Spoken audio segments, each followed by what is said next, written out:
Don't come home की शुरुआत एक क्रीपी सीन से होती है जहां एक छोटी लड़की तूफान की रात में सोते टाइम स्ट्रगल कर रही होती है क्योंकि वो अपने घर से बहुत दूर है। बिजली और कमरे की पुरानी दीवारें उसे और भी डरा देती हैं और तभी उसके बिस्तर के पास एक लाल आंखों वाला भूत खड़ा होता है। वो घबराए हुए अपनी माँ को पुकारती है लेकिन उससे बचाने से पहले ही कमरे का बिस्तर और सारे फर्नीचर हवा में उड़ने लगती है। कमरे का दरवाजा जोर से बंद हो जाता है और लड़की वहाँ पे कैद हो जाती है। इस घटना के कुछ दिन पहले हम वारी से मिलते हैं जो अपनी लग्जरी गाड़ी में बैंकॉक से मीलों दूर अपनी 5 साल की बच्ची मिन के साथ कहीं जा रही होती है। ऐसा लगता है ये माँ बेटी किसी अनकंफर्टेबल सिचुएशन से भाग रहे हैं और वारी के चेहरे पे जो चोट के निशान हैं वो साफ दिखाते हैं कि वो अपने अब्यूजिव पति से दूर जा रही है। शायद वारी को डर है कि उसका हस्बैंड अपने इन्फ्लुएंस से मिन को उससे दूर कर सकता है, इसलिए वो मिन को पीछे छुपने को कहती है। इस पूरे सफर के दौरान यहाँ तक कि वो गैस स्टेशन में कुछ सामान लेने उतरती है तभी बैंकॉक के दक्षिणी ओर पे थाईलैंड के टापुवापा डिस्ट्रिक्ट के लॉन्ग ड्राइव में उसके हस्बैंड यूटा चाय की कॉल्स आते रहते हैं और वो कॉल्स इग्नोर करके अपना फोन फेंक देती है। सुबह तक वारी और मिन अपनी डेस्टिनेशन पर पहुंच जाते हैं जो कि जारुकना हाउस है जो रबर प्लांटेशन के बीच है और समुद्र के पास मौजूद होता है। जारुकरंत हाउस वही जगह है जहाँ वारी बड़ी हुई थी। क्योंकि ये उसकी माँ की फैमिली का घर था इसलिए उसने वहाँ अपने और मिन के लिए छुपने की जगह चुनी। यूटा चाय की पहुंच से दूर उसने पुराने घर की केयर टेकर नाती की मदद से अपना अगला आशियाना सेटअप किया और मिन को इस नए घर में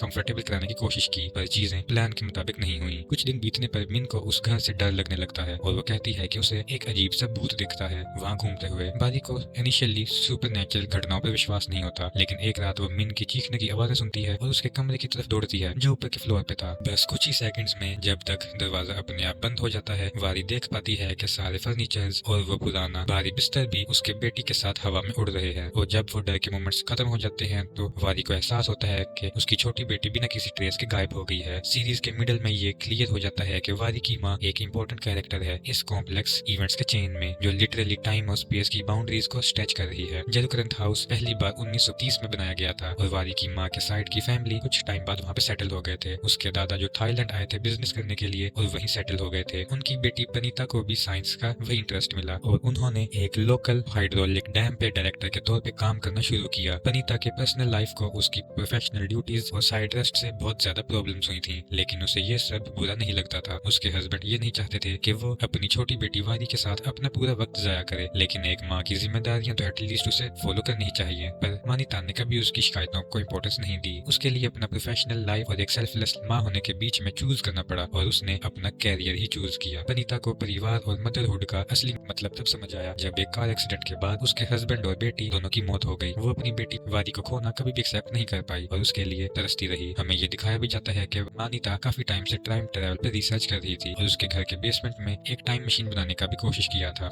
एक्सीडेंट के बाद ये रिसर्च और इंटेंस हो गई और उसने एक पावरफुल जनरेटर इंस्टॉल किया ताकि वो अपनी टाइम मशीन को चला के वारी से फिर से मिल सके। एक पॉइंट पर उसने डैम से खुदकुशी करने की भी कोशिश की पर एक काले गोले के सामने आने से वो रुक गई। उसका जो जूता उस गोले में गिर गया था वही जूता उससे अपने अतीत में मिला था और इससे उसे क्लियर आइडिया मिला कि टाइम ट्रेवल पॉसिबल है। एक दिन पनीता ने अपनी टाइम मशीन में घुसकर 14 मार्च 1991 के दिन पर वापस जाने की कोशिश की जिस दिन वारी की एक्सीडेंट में मौत हुई थी लेकिन उसका अटेम्प्ट फेल हो गया और बादलों के बीच से उसे एक 5 साल की लड़की मिली। पनीता चौंक गई क्योंकि वो लड़की वारी नहीं थी पर वो अपनी माँ के लिए रोते हुए धीरे धीरे ये मान गई कि अब पनीता ही उसकी गार्डियन है। ये बच्ची मिन थी। डोंट कम होम के फुल प्लॉट रिवील होने के बाद नेटफ्लिक्स सीरीज एक साइंस फिक्शन थ्रिलर बन जाती है क्योंकि ये कोई भूतिया कांड नहीं बल्कि टाइम ट्रैवल का किस्सा है। पूरा सीक्वेंस एक्सप्लेन तो नहीं किया गया पर पनीता की बनाई गई टाइम मशीन ने सक्सेसफुली काम किया और किसी तरह इसने जारुकरंत हाउस को एक तरह का टाइम पोर्टल बना दिया। लोग ऐसे ही टाइम में ट्रैवल नहीं कर सकते लेकिन कुछ टाइम में वो एक ऑल्टरनेट टाइम रियलिटी के लोगों को अपने पास बुला सकते हैं। वारी और मिन 2024 में अपने घर में आते हैं और मिन गायब हो जाती है क्योंकि वो एक्चुअली 1992 में खींची चली गई होती है। पनीता सिर्फ एक साइंटिस्ट ही नहीं थी बल्कि एक दुखी माँ भी थी जो बस अपनी जिंदगी में नॉर्मल होना चाहती थी। जब मिन एक छोटी सी लड़की अचानक से उसकी जिंदगी में आ जाती है पनीता हमेशा से अपना अतीत और अपनी बच्ची को वापस पाना चाहती थी। जब उसकी पति और बेटी कार एक्सीडेंट में मारे गए तब उसे उन्हें खोने का गम सता रहा था लेकिन जब मिन उसकी जिंदगी में वापस आई तो उसने डिसाइड किया कि वो अपनी पूरी जिंदगी अपनी नई बेटी के लिए डेडिकेट कर देगी बिना इस पर कोई सवाल उठाए कि वो कहाँ से आई है। शायद पनीता को अंदर से हमेशा पता था कि मिन भविष्य से आई है, स्पेशली जब उसने मोबाइल फोन का जिक्र किया लेकिन उसे ये नहीं पता था कि वो अपनी ही पोती को बेटी की तरह पाल रही थी। वारी और कोई नहीं बल्कि मिन ही है। मिन के गायब होने के 2 दिन बाद वारी भी अचानक से गायब हो जाती है क्योंकि उसकी माँ को अचानक से पछतावा हुआ था कि शायद उसके जैसे ही मिन की माँ अपनी बेटी को खो के दुखी की हो गई थी। जब पनीता एक और बार टाइम मशीन चालू करती है तो वारी बेसमेंट के ग्लास बॉक्स में मिलती है जो एक टाइम मशीन है। पनीता को समझ आ जाता है कि मिन वारी की बेटी है, लेकिन वो अपना डिसीजन ले चुकी होती है कि वो उस बच्ची को अपनी बेटी की तरह ही पालेगी, चाहे उसके लिए किसी को मारना ही क्यों ना पड़े। पर वारी अपनी माँ को ये समझाने की पूरी कोशिश करती है कि वो असल में उसकी बेटी ही है, लेकिन पनीता उसकी बात नहीं मानती। अपने गम में पागल पनीता वारी को बेसमेंट में बंद करती है और अपने घर के नौकर नाटी को उसका ध्यान रखने के लिए कह देती है, लेकिन वारी किसी तरह से ग्लास बॉक्स से निकल आती है और नाटी को कांच के टुकड़े से टैग कर देती है, क्योंकि वो अपनी बेटी के पास पहुंचने के लिए कुछ भी कर सकती थी। तो अब हमें समझ में आता है नाटी का एक आंख खराब क्यों था। उसे तब समझ आया कि ये आदमी ही उसका नाटी चाचा है। वारी चाइल्डहुड ट्रॉमा की वजह से काफी कुछ भूल गई है, तो अब वो ये नहीं जानती कि वो एक वक्त पे मिन थी और उसकी नानी पनीता ने उसका नाम वारी रखा था अपनी पहली बेटी की याद में, ताकि वो उसे अपनी बेटी के तौर पर बड़ा कर सके। वारी नाटी का बंदूक ले लेती है जो एक्चुअली में उसकी हस्बैंड का था, और वो पनीता को धमकाती है कि वो उस पर गोली चला देगी, चाहे वो उसकी माँ ही क्यों ना हो। लेकिन पनीता उसकी बात नहीं मानती और मिन को उसके हवाले करने से इनकार कर देती है। आखिर में पनीता अपनी ही बेटी का गला दबाकर उसे रेलिंग से नीचे गिरा देती है। वारी मरते वक्त जोर से नीचे गिरती है और उसके ऊपर रूम का बड़ा सा शैंडलियर गिर जाता है। उसका चेहरा जलकर खराब हो जाता है, जिससे फ्यूचर में कोई भी उसे पहचान नहीं पाता। सीरीज के शुरू में अब उसे एक बार फिर से उसी जगह पर ऊपर देखते हुए देखते हैं। शायद उसे मिन के यानी कि अपने बचपन के पॉइंट ऑफ व्यू से ये घटना याद थी। जैसे जैसे वारी बड़ी होती है पनीता को यह एहसास होता है कि उसकी बेटी हमेशा से ही सच बोल रही थी। अपने ही बच्चे को मारने का ट्रॉमा उसका दिमाग खराब कर देता है और वो धीरे धीरे अपनी मेंटल हेल्थ खो देती है। अब हमें शो का टाइटल का असली मतलब समझ आता है, क्योंकि पनीता अपनी मौत से पहले अपनी बेटी वारी को कहती है कि डोंट कम होम। बेचारी वारी समझ नहीं पाती कि उसकी माँ ये क्यों कह रही थी। अगर वो उसके मकसद को समझ पाती तो वो अपनी जान बचा सकती थी, लेकिन ऐसा नहीं होता। सच कहे तो शायद वारी अपनी बेटी के बिना जी नहीं पाती। पनीता के मरने के बाद हम वारी की लाइफ का एक मोन्टाज देखते हैं फ्यूचर में, जब वो अपने हस्बैंड से मिलती है और वो उसे शादी के बाद अब्यूज करना शुरू कर देता है। तो वारी के पास सिर्फ अपनी माँ के घर लौटने का रास्ता ही बचा रहता है, क्योंकि ये एकमात्र ऐसी जगह है जहाँ उसका हस्बैंड उसे ढूंढ नहीं सकता। इस केस के इंस्पेक्टर एक जीनियस है, क्योंकि वो बस एक चीज समझकर ये मिस्ट्री सॉल्व कर देती है। ये बंदूक का डिटेल्स वहाँ था जहाँ उसे नहीं होना चाहिए था, यानी बंदूक फ्यूचर से थी और अतीत में मिली थी, लेकिन इस चीज का साइकोलॉजिकल इम्पैक्ट उस पर भी पड़ता है। पुलिस इंस्पेक्टर फा सुपरिंटेंडेंट बच्चे की माँ बनने वाली होती है और वो एक टॉक्सिक इन्वायरमेंट में पली बड़ी है। Show main focus domestic violence पर ले जाता है और कैसे इसका असर सिर्फ एक औरत पर नहीं बल्कि बच्चों पर भी पड़ता है, ये भी काफी अजीब तरह से बयान करता है। फा अपने बच्चे को जन्म देने के बाद सुपर इंटरनेट का नंबर ब्लॉक कर देती है, इस बात का सबूत देते हुए कि वो इस अजीब रिलेशनशिप से अभी निकल गई है और अब वो अपनी बेटी के साथ खुश रहेगी, अकेली, ना किसी फोर्स अब्यूजिव रिलेशनशिप में। शो ये भी दिखाता है कि कैसे पुलिस फोर्स में भी टॉक्सिक मैस्कुलिनिटी भरी हुई है, क्योंकि फा के पापा, वारी का हस्बैंड और सुपर इंटेंडेंट सब पुलिस में है और अब्यूजिव भी हैं। पूरे शो को देखने के बाद लगता है कि मिन युक्ताजाई की ही बेटी है और वो बस फा से झूठ बोलता है क्योंकि वो उसका मजाक उड़ाना चाहता है। युक्ताजाई और सुपर इंटेंडेंट के बीच दोस्ती है, हो सकता है इसीलिए फा वारी के साथ रिलेट कर जाती है, लेकिन हाँ, मिन युक्ताजाई की ही बेटी है और वो वारी को ठेस पहुंचाने के लिए इस बात से बार बार मुकरता रहता है। दोस्तों, आपको डोंट कम होम कैसा लगा हमें कमेंट्स में जरूर बताइएगा। अगर वीडियो अच्छी लगी हो तो लाइक करें और चैनल को सब्सक्राइब करें।